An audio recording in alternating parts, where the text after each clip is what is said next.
بسم الله الرحمن الرحيم. يا مساء الفل على كل مشاهدي الكرة مع كارم، اهلا وسهلا بيكم. معاكم محمد كارم في فيديو جديد.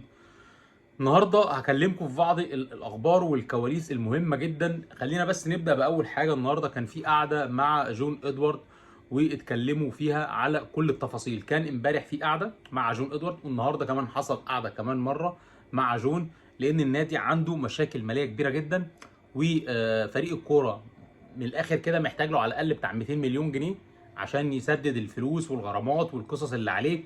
فكانت القعده النهارده عشان يشوفوا حلول ويشوفوا الوضع هيبقى عامل ازاي. الموضوع خلاص، موضوع فيريرا كان في جلسه امبارح.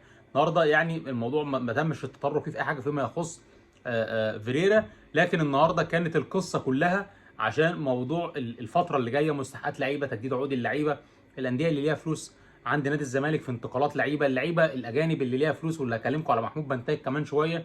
فده الوضع كان النهارده في الجلسه. انا بس ليا ملحوظه بسيطه جدا، انا مش حابب، ده رايي، انا مش حابب النغمه المنتشره على السوشيال ميديا ان نادي الزمالك يعلن افلاسه، ان الزمالك ده خلاص اعلن افلاسه. الزمالك عنده مشكله كبيره يا جماعه، دي وجهه نظري.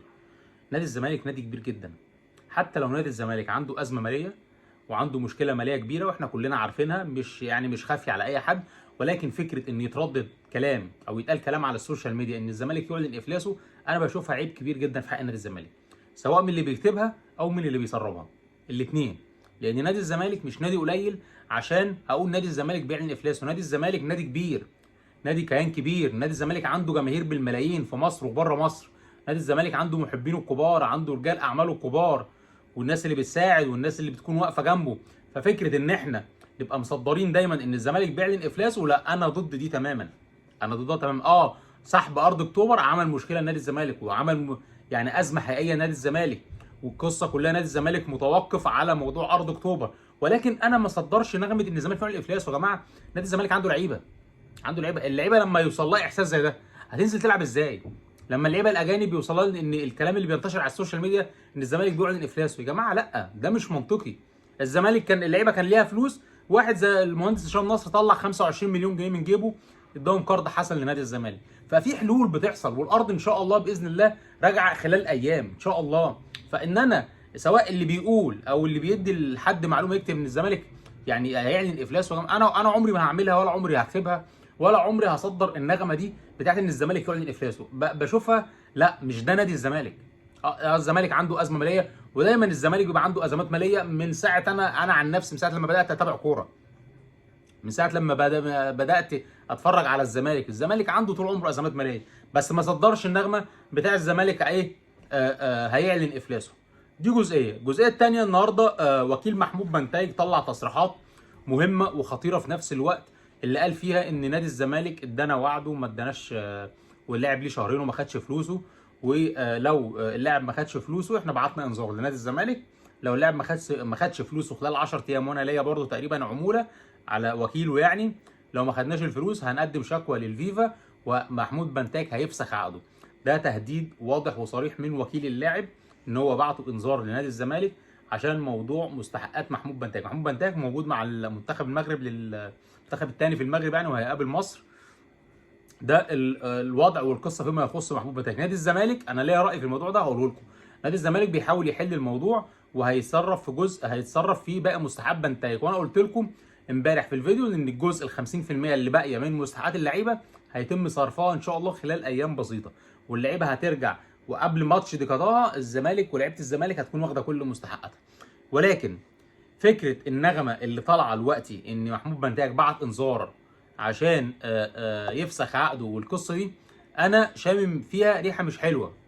ليه؟ لان محمود بنتايج كان واحد من الاهداف اللي النادي الاهلي بيسعى للتعاقد معاه، واحد من الاهداف اللي نادي بيراميدز كان بيسعى للتعاقد معاه. ومحمود بنتايج خلال الكام شهر اللي فاتوا قبل الانتقالات اللي فاتت كان جاله عرض من احد الانديه الفرنسيه ونادي الزمالك رفضه.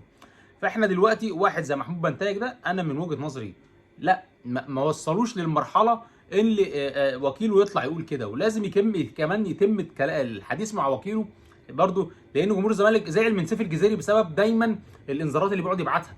دي لعيبه محترفه ولعيبه اجانب، انا معاكم، ولكن في نفس الوقت ما هتاخد فلوسك. ايه فكره ان انا اطلع اقول ان انا هفسخ عقدي؟ ويتم التلويح بشكل غير مباشر عشان الاهلي وعشان بيراميدز وعشان مش عارف ايه. ده الوضع حاليا، لان في ناس بدات متخوفه. هل الاهلي ممكن هو اللي بيحرض اللاعب؟ هل الاهلي هو ممكن يكون كلم وكيل اللاعب؟ كل دي اسئله مطروحه، الله اعلم الحقيقه فين. انا ما عنديش معلومه في القصه دي، ولكن انا بشوف ان ما بحبش فكره الانذارات وان الوكيل يطلع يتكلم. مش معنى كل وقت طلع تتكلم يعني. مش معنى دلوقتي طلع اخوان بزيرة هيفسخ عقده، شيكو بنزا هيفسخ عقده، محمود بنتايك عايز يقدم شكوى عشان ما خدش فلوسه، الزمالك يعلن افلاسه. يا جماعه، ما انا النغمه دي مش معنى ظهرت دلوقتي يعني، مش فاهم برضه. الزمالك عنده مشكله، والزمالك عنده قصه كبيره جدا جدا جدا. طب وبعدين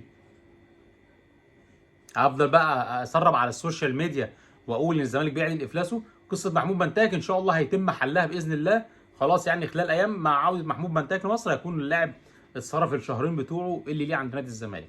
ده الوضع فيما يخص محمود بنتايك. نادي الزمالك المفروض يوم الثلاث بيدعو الجماهير عشان موضوع اللائحه ويتم التصويت عليها وحضور 4000، ولو ما طارش هيتم تطبيق اللائحه الاسترشاديه. قصه كده يعني، ده من ضمن الاخبار اللي حصلت ان النهارده. خليني اقول لكم بقى حاجه تانية فيما يخص يعني فريق الكوره بنادي الزمالك. طيب احنا عندنا محمد عواد وعندنا محمد صبحي وعندنا المهدي سليمان، الثلاث حراس دول. طبعا محمد صبحي موجود مع منتخب مصر. محمد عواد كان حصل كلام ان اتقال يعني ان محمد عواد هيتم بيعه للنادي المصري عشان يتم توفير سيوله ماليه. طب الوضع حاليا محمد عواد، انا بقول لكم بقى يعني من مصادر مقربه من عواد، عواد رافض ان هو يروح لاي نادي في مصر. عواد لو شايف ان هو لو هيطلع يطلع بره مصر، هو عايز يلعب في الزمالك. ودي انا بحترمها في عواد على فكره. عواد من الحراس المحترمين جدا جدا جدا، وحارس انا يعني بحترمه على المستوى الشخصي. وانا قلت لكم قبل كده كان الزمالك اصلا كمان نفى ان هو يكون عرض عواد على النادي المصري. انا الكلام ده كان انتشر، ولكن يعني كان نادي الزمالك قبل كده هيودي صبحي النادي المصري، وبعد كده المدير الفني تمسك بيه. انت عندك حارس، اعتقد ان هيتم تسويق واحد من الاثنين، يا عواد يا المهدي سليمان. في حد من الاثنين دول هيتم تسويقه في شهر يناير اللي جاي، لان انت عندك صبحي وهيكون في حد من الاثنين دول مع محمود الشناوي ومع عمر عبد العزيز. فده برضه هيكون يعني خلال الشهر يناير الجاي حد من الاثنين، سواء عواد او المهدي سليمان هيتم تسويقه. وفي عرضين جايين لعواد، واحد من الدوري الليبي والتاني من الدوري السعودي. يعني في عرضين جايين له، واحد من الدوري الليبي واحد من الدوري السعودي، دول خلال الفترات اللي جايه. خلينا نشوف الفترات اللي جايه هيحصل فيها ايه. ده فيما يخص وضع حراسه المرمى في نادي الزمالك.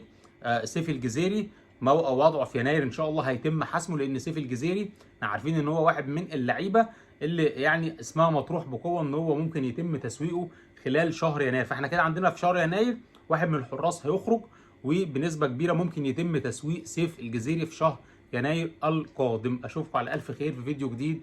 سلام.